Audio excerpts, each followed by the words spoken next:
Good morning. Any better way to spend a Saturday? I see a lot of leadership out here. People who have been doing the work at the grassroots, doing the organizing, the direct action, the popular education. This is what green leadership looks like.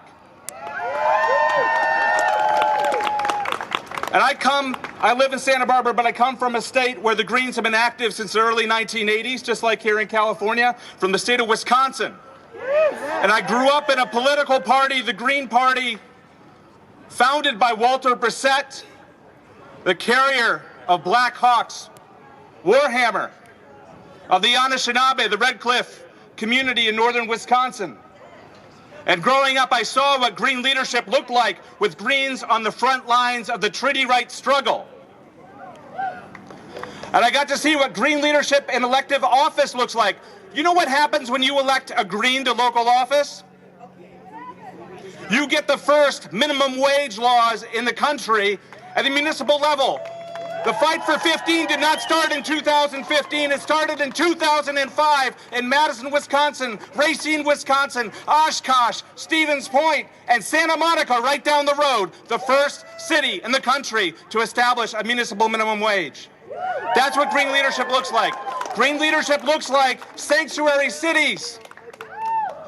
Green leadership looks like sick leave policies at the municipal level, cities taking on the war machine, standing up the first in the streets against the invasion of Afghanistan and Iraq. On September 11th, the first demonstrations because Greens knew what was coming.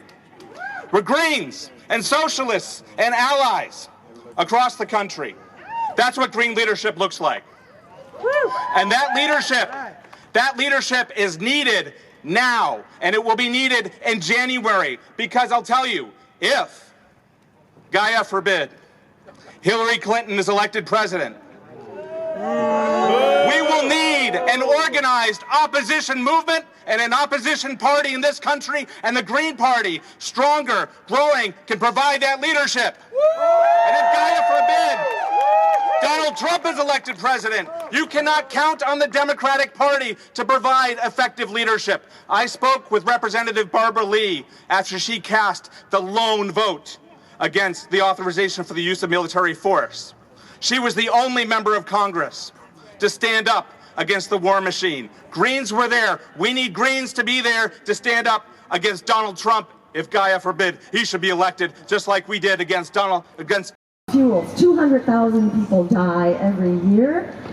Few people know that, from the impact of fossil fuels on our health. And that's just the tip of the iceberg of sickness from fossil fuels. So by rapidly phasing out fossil fuels, we save so much money on health expenditures that those dollars alone are enough to pay the costs of the green energy transition. So this is a win-win-win, and we cannot afford not to do it.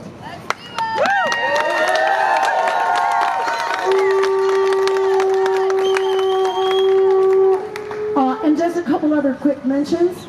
We can have health care as a human right for everyone through a Medicare for all system. It doesn't cost us anymore. We just put our dollars into health care, not into bureaucracy, red tape, and health profiteering by the insurance and pharmaceutical companies.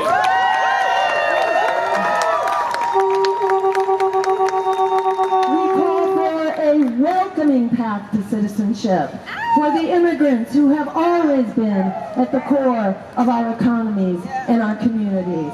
And we say, to solve this crisis of immigration, the most important thing we can do is let's stop causing it in the first place. We must stop. Through the war on drugs, and we say to Donald Trump, by the way, we don't need your friggin' wall, we just need to stop invading other countries.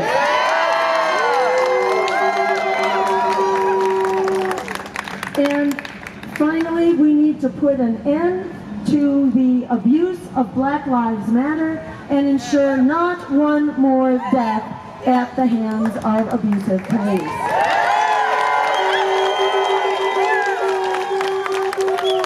And we must insist that every community have a civilian review board as well as independent investigators so that communities hold their police accountable instead of police being in charge of their communities. And the last word on these catastrophic wars, few people know out there in the American public that these wars are costing us more than half of our discretionary budget and are costing almost half of your income tax dollars. But what do they give us? Failed states, mass refugee migrations, and worse terrorist threats. The only reason they can get away with this is because they silence the real discussion. This is why they are working so hard overtime to keep us out of the debate.